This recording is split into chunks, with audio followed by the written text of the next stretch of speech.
we can also get very scared of things interrupting recovery. Like, oh no, what if something stressful happens in society? I've heard people like, well, what if we get locked down again? That's going to wreck my recovery. It becomes this very precious thing that we want to keep clean. And then it just becomes a new thing to do compulsions around. And so what helped me is approaching recovery as more like learning how to swim.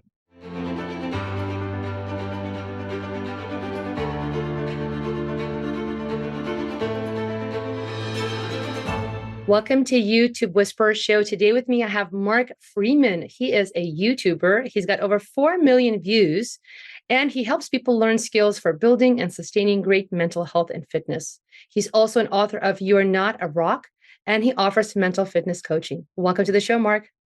Christina, thanks for having me. Yeah. Oh my gosh, yes. It's a pleasure to be here. I know most of those YouTube views are probably people rewatching videos again for reassurance. So it inflates the numbers.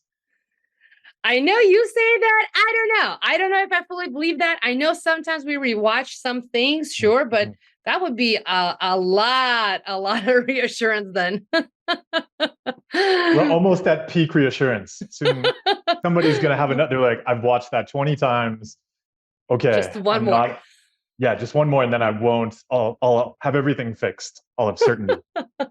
Oh, Mark. So I wanted to get you on the show here because one of the things that actually stands out with what I've learned about you through mainly more social media and also kind of seeing you on different podcasts, and I saw you also with Nate Peterson, and so you do coaching, right?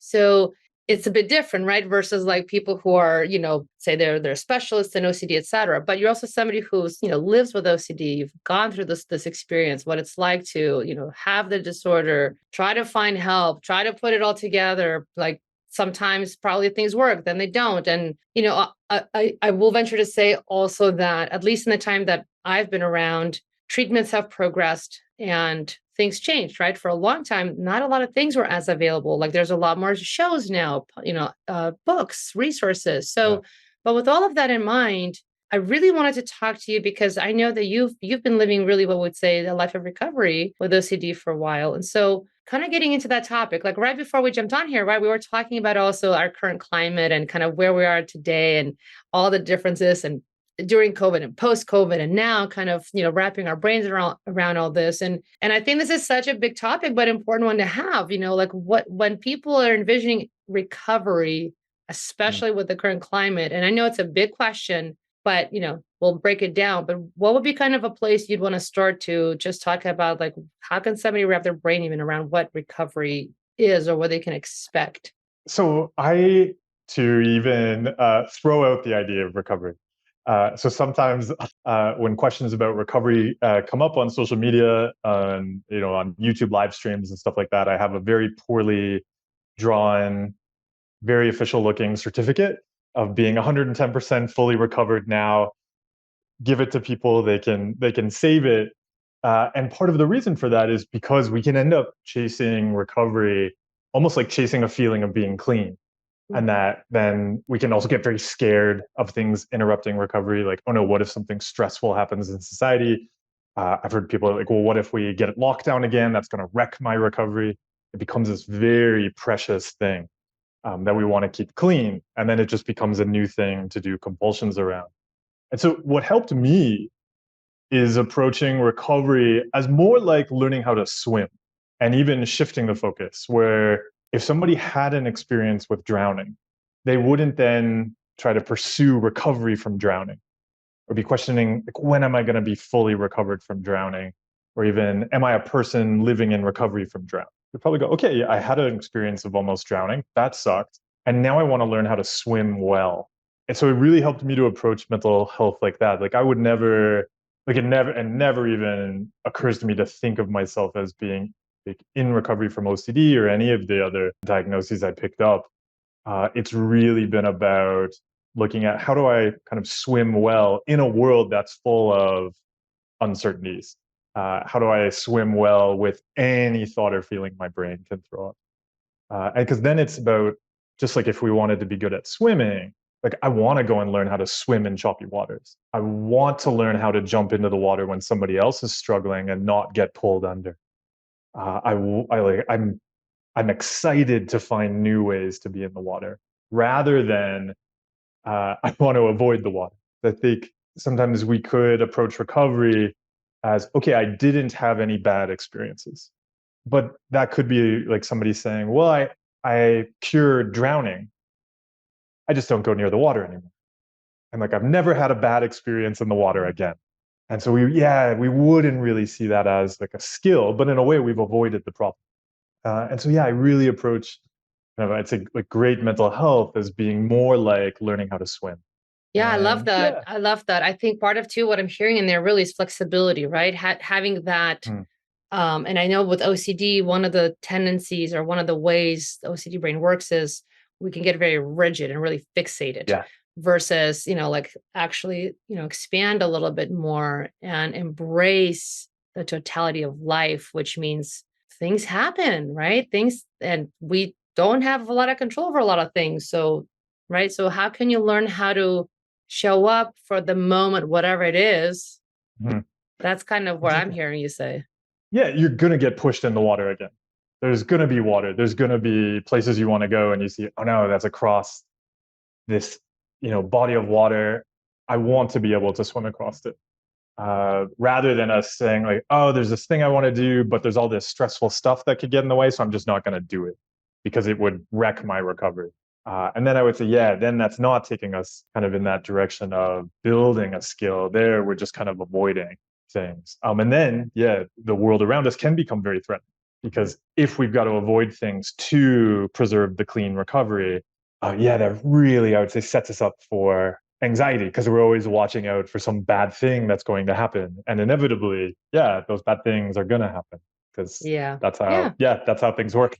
yeah. Yeah, that's life. Yeah. I mean, Yeah. I think also part of what you're hitting on, and I think people often, at least what I hear sometimes is comments like, oh, okay, let me just do the therapy, whatever it is, right? It could be ERP with ACT, or I'll mindfulness, or I'll meditate, or okay, I'll go and do my like live a healthier lifestyle and work out and drink Mm. tea and yoga and whatever. And or maybe I'll learn this new thing I'm hearing, inference-based CBT. Okay. And then like, okay, I'm gonna get rid of it, right? Like I'm gonna get rid of OCD, right? Don't you hear that often sometimes? But people like that's the thing they're coming in with thinking, okay, I'll do the right things and then it's going to be gone, right? And I'll be recovered. Yes. I always compare it to finding the special magic soap where you heard like, oh, I heard if I get this soap, I will never feel dirty again. Okay. Like, and then, no, I still feel dirty. Okay. There must be some special way to wash. And then, and I find out too, it's such a practice throughout kind of society, right? We see it in fitness. There'll be the new fitness fad, or it's like, oh, you've got to go do this kind of exercise. And then there's going to be, oh, you got to go have this supplement. You got to go try this. We do love to find those special magic soaps. But the reality is, because you've been talking to many people about different approaches, different tools. What have you seen? What is the quality of gathering that kind of that toolkit or like that set of tools that's really useful versus that approach? Because I think we're usually initially going for this like one rigid approach, but you've been exploring this with many people. How do you respond to that when someone's like, tell me the right thing to do and I'll go Love do that it? you're switching this around on Yeah. me. Like, this is where I interview you, though. It's interesting. I think of what I've found over time, to be honest, is reminding people, one, that OCD is something, as we know, there's a brain component, right? That's involved. Like you can't just, kind of like pop your brain open and take that part and toss it out and be like, cool, I'm done. I don't have OCD anymore. Like it doesn't work that way, right? So kind of reminding people that whatever treatment approach you take, the goal, right, is to really understand how OCD actually works, like OCD, the disorder, how it actually works, what it actually does, so that then you can become like a master, right? So you can then see it when it's coming at you, go, okay, I recognize this and I know what to do. I have a game plan. So you're no longer kind of at the whims, right? You're no longer like this blinded, walking through, you don't know what's where, and having a panic attack of what you're going to step on, but you can understand the elements. You understand yourself, really. You understand your thinking, with ACT, bringing in this element of also like, hey, I can do my, ERP practice in a slightly different way where I can use my values. I can connect to what's actually important to me about this that then makes this really meaningful for me that I do want to then engage in and willing to, take this uncomfortable sensation or this funky little thought and say, okay, it's there, but that's actually really important for me in the life I want to live, right? Yeah. And then ICBT comes along and says, hey, let's learn your reasoning process because we're arriving at conclusions, but how are we getting to this conclusion so quickly, right? So let's actually slow down and understand our thinking process, right? Literally the process. And so when you start to put all those together, you literally, like you said, right, you're becoming a master swimmer. You start to really learn how to, take a dive off.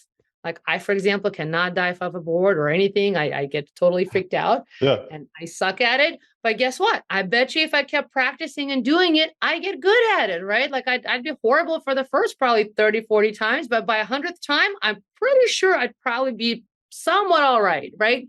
So it's Totally. just like that, right? Like those are the Yeah. things I think, and that's how I frame it for people is that once you learn whatever tools you learn, really take them in and use them so that you can really shorten the cycle of OCD. But that does not mean you will be void of triggers because you're still alive. Things are still going to come up, conversations, situations, whatever, right? But you can move through them at least, right? You'll know how to continue swimming, as you said, to use your analogy.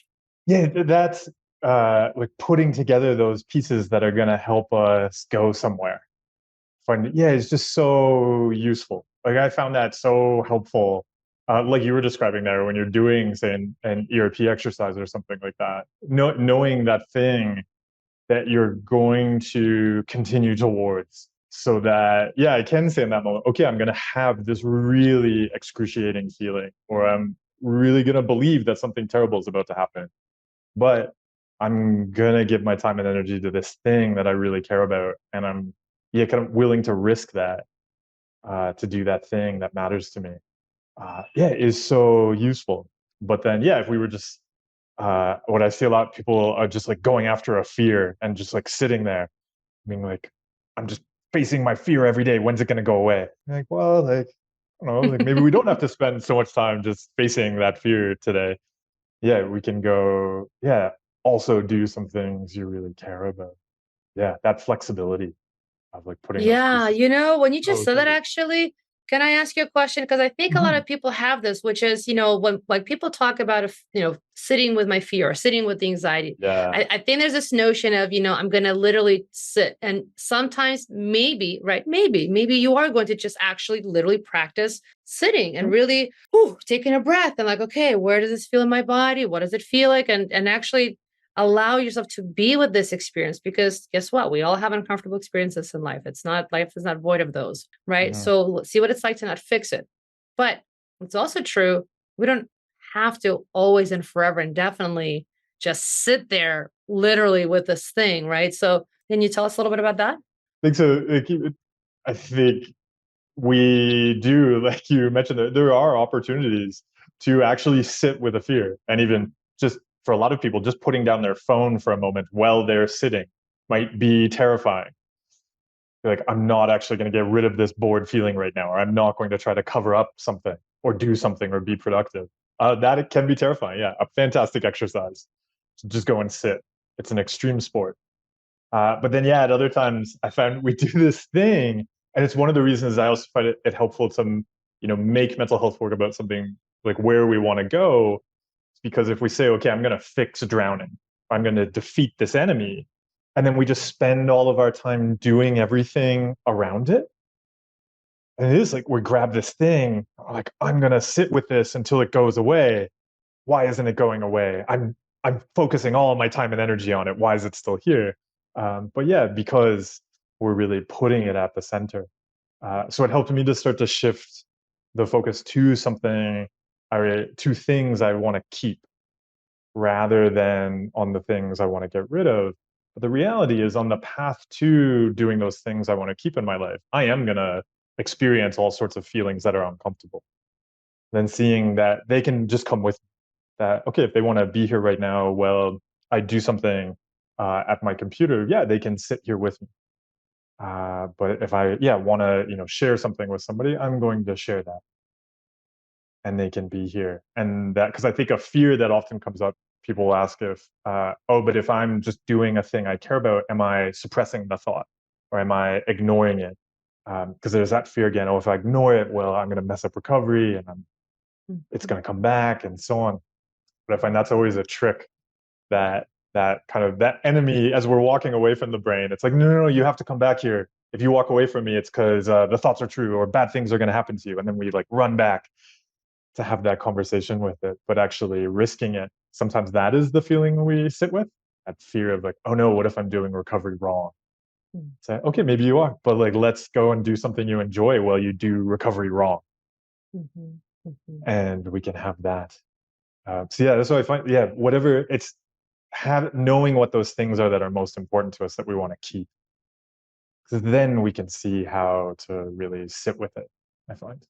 And so, when you're saying that again, one of the things I already know anybody listening right now is going to be pondering is, well, but how, Mark, how? How do like, okay, I want to do this thing and it's important for me. Okay. And I love that concept, right? Instead of trying to get rid of stuff, focus on what do you want more in your life, and do more of that, right? But okay, let's say I want more of, quality time with a friend. So I go and I'm trying to be there with my friend, but I'm feeling super anxious. I'm having all these intrusive thoughts or images, and I'm kind of with my friend, but then I'm noticing I'm getting wrapped up in my head, and I'm missing some of the conversation. How do I balance that? How do I do that? Right? How do I sit there? Because, that's important for me and I want more of Yeah. that. But I find it really helpful, especially in social situations, to set an intention about something I'm going to give. Because, to again, if we go to like, I want connection, or I want quality time, right away we're going to want it to be clean, and the brain seems to have that amazing capacity to make it not. It's like, oh, we got to have this right. But what if we had this horrible intrusive thought, and then we're like, oh no, I'm basically, just by checking it to make sure we're not having it, we start to have it, and then it's no longer clean. And so it really helped me to identify intentions around things I would give in a social situation. And then, yeah, absolutely, probably, at least for me, I would have had all sorts of intrusive thoughts before the social situation. So it really helped me to kind of see those as little monsters, sometimes big monsters, and to bring them with me. So I want them to come, because I want to get good at swimming and this stuff.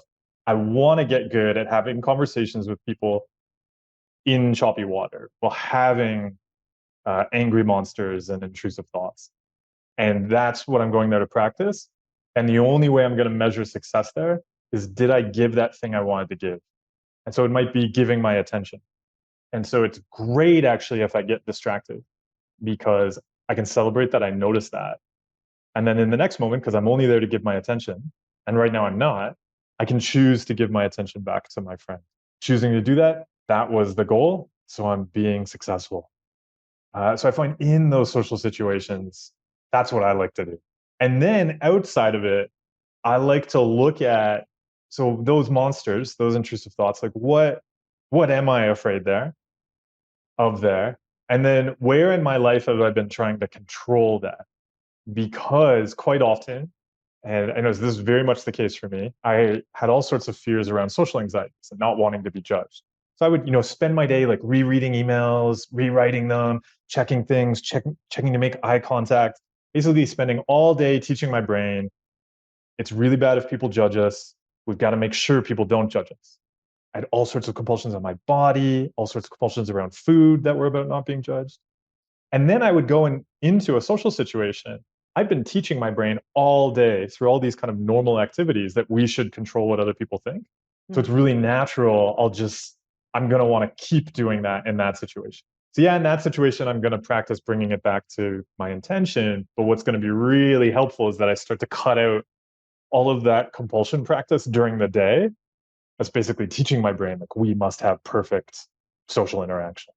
And so I always, hit it on the two angles. Yeah, we'll accept what we need to accept and give what we want to give in the situation, and then start cutting out the compulsions during the day that make it difficult. Yeah. Yeah. What would you say? I mean, I think those are great examples, and I think I do just want to say that sometimes I find that when we learn certain tools and skills, it's like sometimes it feels like somehow it's not enough, or and so Mm-hmm. people say, no, no, but what else? What else? Is there anything else? And it's like, well, how about let's start with the things we just talked about, right? Can you do those? Can you do those well? Can you get into a place where you can start to lean on those in a way that becomes like second nature, where you just go right into doing it? Right? Like, let's start with that and see where that takes us instead of, running and saying, okay, that's great, but what else? What else? What else? It's again like that, Mm-hmm. like you said, looking for that special magic soap, that one that this time is going to Yeah. just get it all right and kind of magically solve everything. Yeah, and so I think, and that's a key piece is that because these are practices, because we're learning how to swim, we're learning how to play a musical instrument, we've got a lot of practice with some habits that weren't helpful. That, making space for those social interactions not to be perfect right away. So I think that puts all this pressure where something like, oh, well, I set an intention and I accepted that I would say something embarrassing and everybody would hate me and I was still anxious. When's the anxiety going to go away? Like, Mhm. well, or like it'll be, all right, I said something embarrassing. Like, well, yeah, you like, can you be nice to yourself? Yeah, you said a thing. You're a human. And yeah, and we'll do more social interactions. Like we'll get in the water more. And that, like you were describing there with diving earlier. Yeah, like when we're afraid of diving, diving's probably, it's not going to be like you're going to take one class in diving and then the next week you're going to be doing like somersaults off of the super high board. You'd be like, oh, it doesn't bother me at all. It'll probably take time. Exactly. Exactly. I think if it's all right, I want to ask you one more Yeah. question, which is when all these concepts, um, and thinking of the modern day, right? Considering post COVID, considering what we talked about, right? So many changes globally that have Yes. occurred. So many things where, you know, like I said, most people I'd say, none of us expected things to turn out the way they did. And Mhm. here we all are, right? So if we're dealing with this now and we have, Yeah. you know, again, things are moving really rapidly with AI, we Mhm. have different technological advances. Um, in many ways, even I would venture to say there's kind of a different level of stress that's up. Um, yeah, like what would you say for somebody when they're also kind of literally in just today's modern day? This is 2023. Like, what are other elements for folks to just consider or think through, or maybe bring in as part of when they're, grasping this concept of, just I would say, we named the topic recovery, but really we're talking about just this ongoing process of Mhm. wellness, which means you're constantly kind of having to be dynamic while you're balancing things, because balance is not static. Balance is actually dynamic. You have to constantly sometimes move this way, then that way, then forward, then Mhm. back. So what would you say for this present? No, it's a great topic to bring up, and I think even even if somebody's not thinking about it, it's useful to consider. As I always say, values are always within the context in which we find ourselves, and our context is always changing. If we approach something like values or even mental health with that very rigid approach, where we want to put it in a box, we want to put ourselves in a box. This is what I do. This is who I am. It can become quite fragile because we're in a complex system that's constantly changing. A concept I often share with people, and I started sharing it when people were going on trips, especially after the pandemic. A lot of people noticed some like anxiety on kind of the first trip after, just because they hadn't been in that habit again. They were noticing old fears coming up. And one thing I often shared with people is what I call the uncertainty budget. Now, really, we all have this uncertainty budget. And typically, because there's not too much potentially happening in our lives, the uncertainty budget has a lot of extra room. So if something unexpected does happen, we don't get too anxious. It's not too frustrating. We can handle it. Uh, And we have lots of things going on that are certain. But when the world's moving very quickly and things that you thought were certain, you didn't have to spend any of your uncertainty budget on, become uncertain. Like we're seeing now with AI, where somebody might have a job that suddenly They were planning a career. They were like, that's taken care of. And suddenly, like, oh, now you have to come up with a whole new career. Or there's a pandemic. A lot of people were like opening restaurants and things like that. And then the pandemic hit. That's not even within the realm of uncertainties they were thinking about. And so that really takes up our uncertainty budget. When that happens, often we'll like be looking for control. We can get caught up in a lot of compulsions trying to get control and certainty. And so I just find it really useful to think of my uncertainty budget and know that if I'm stepping into a situation where there's going to be more uncertainty, I've got to be aware of how I'm going to support myself more. I want to identify some clear values that I can use when I step into that more uncertain situation. I can say, okay, there's a whole bunch of uncertainty right now. I can notice my brain going, what are we going to do? And yeah, I identified something that I know I can do in any situation. And it might just be like one I often come back to is just being good at breakfast. I might say, okay, there's a lot going on right now that I don't know, but what are we going to do? We're going to go make sure we have food for breakfast. And we're going to make space for breakfast. And we're going to get sleep so that we're going to wake up and we're going to have breakfast. And finding those things that we can pin down can help us with managing massive amounts of uncertainty around us. That might take up all of our extra uncertainty budget. So yeah, I find right now really useful to think of your uncertainty budget and potentially how much is getting eaten up. Because I do see people a lot right now going, like, I don't know why I'm so stressed, or I don't know where these intrusive thoughts are coming from. Then you sit down and you look at all of the disruptions in their life.